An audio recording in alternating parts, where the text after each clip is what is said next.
ప్రపంచమంతా ఎటు చూసినా విధ్వంసం, నిరాశ, నిస్పృహలే. యుద్ధాలు, వాణిజ్య యుద్ధాలు, వలసదారులపై ఆంక్షలు, ప్రజాస్వామ్య దేశాల్లో నియంతల హవా ఇదే నేటి వర్తమానం. ఈ వాతావరణం కేవలం ఒక్క దేశానికి సంబంధించింది మాత్రమే కాదు. ఆఫ్రికా నుంచి యూరప్ వరకు, ఆసియా నుంచి అమెరికా వరకు ప్రతి చోట కనిపిస్తున్న దృశ్యమే. ఇందుకీ ప్రపంచంలో ఎందుకు ఇలాంటి మార్పులు వస్తున్నాయి? ఎందుకు ఈ విధ్వంసాలు, వినాశనాలు? అసలు ఏం జరుగుతోంది?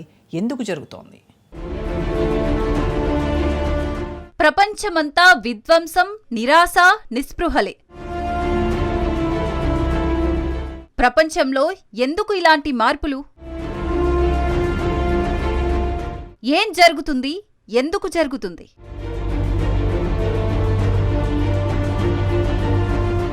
గాజాలో ఇజ్రాయెల్ హమాస్ ఘర్షణలు రోజురోజుకి తీవ్రమవుతున్నాయి. అమెరికా, యూరప్ దేశాలు ఈ ఘర్షణలో పరోక్షంగా జోక్యం చేసుకోవటం వల్ల ప్రపంచ ఆర్థిక వ్యవస్థ గందరగోళంలో పడింది.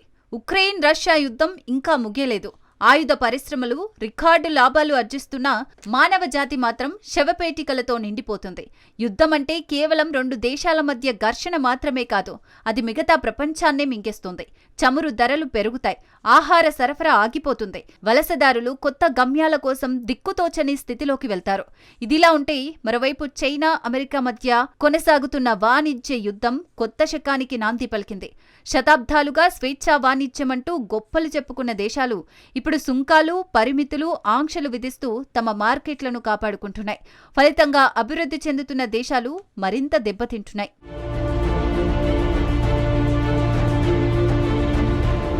భారత్ వంటి దేశాలు అమెరికా, యూరప్, చైనా మధ్య సమతౌల్యం సాధించడానికి శక్తివంచన లేకుండా ప్రయత్నిస్తున్నా ఫలితం మాత్రం శూన్యం. యుద్ధాలు, పేదరికం, వాతావరణ మార్పులు ఇవన్నీ వలసదారులను కొత్త దేశం వైపు నెట్టేస్తున్నాయి.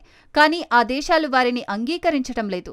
యూరప్ దేశాల్లో కంచెలెత్తుతారు, అమెరికా గోడలు కడుతుంది, ఆస్ట్రేలియా సముద్ర సరిహద్దులు మూసేస్తుంది. వలసదారులు ఆశతో బయలుదేరి మరణంతో మమేకమవుతున్నారు. ఒకవైపు భారత్, పాకిస్తాన్ మధ్య సంబంధాలు మరింత బలహీనమయ్యాయి. కాశ్మీర్ విషయంలో రెండు దేశాలు ఎన్నో దశాబ్దాలుగా ఘర్షణలు పడుతున్నాయి. మాటల యుద్ధం ఒకవైపు, సరిహద్దు వద్ద తుపాకీ శబ్దం మరోవైపు. ఉగ్రవాదం, ప్రతీకార దాడులు, దౌత్యపరమైన ఉద్రిక్తతలు ఇవన్నీ రెండు దేశాల ఆర్థిక వ్యవస్థలకు, ప్రజల భవిష్యత్తుని దెబ్బతీస్తున్నాయి.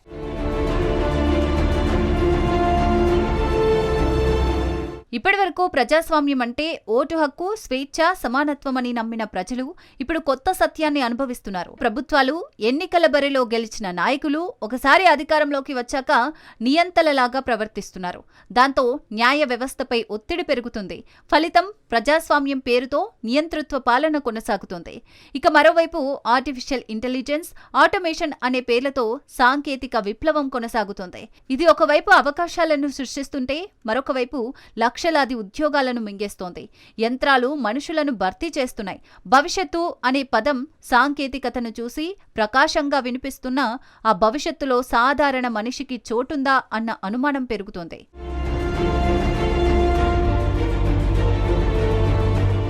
ఇక వాతావరణ మార్పులు మరో పెద్ద ప్రమాదం.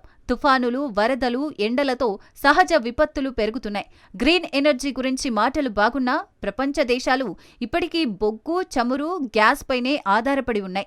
యుద్ధాల కోసం బిలియన్ల డాలర్లు ఖర్చు చేసే దేశాలు పర్యావరణ పరిరక్షణ కోసం మాత్రం చిన్న చిన్న విరాళాలిస్తున్నాయి. ఈ సమస్త నిస్పృహ వాతావరణంలో కూడా ఆశా కిరణాలు కనిపిస్తూనే ఉన్నాయి. యుద్ధాలకు వ్యతిరేకంగా శాంతి ఉద్యమాలు జరుగుతున్నాయి. వాతావరణ మార్పులకు వ్యతిరేకంగా యువతరాలు రోడ్ల మీదకు వస్తున్నాయి. ఆర్టిఫిషియల్ ఇంటెలిజెన్స్ ను మానవ ప్రయోజనాల కోసం మాత్రమే వాడాలని పరిశోధనలు జరుగుతున్నాయి.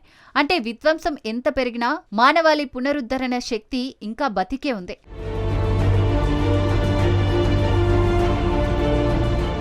ప్రపంచం నేడు ఒక కీలక మలుపులో ఉంది. ఒకవైపు విధ్వంసం, నియంతృత్వం, వలస ఆంక్షలు, యుద్ధాలు. మరోవైపు శాంతి కోసం, సమానత్వం కోసం, పర్యావరణ పరిరక్షణ కోసం పోరాడుతున్న మానవత్వం. మానవ పరిణామ క్రమమే ఒక వైఫల్యం దిశగా, పెను ముప్పుల దిశగా సాగుతోందా అనే అనుమానాలు కలుగుతున్నాయి. మరి మనిషి పరిణామ క్రమం ఎటు?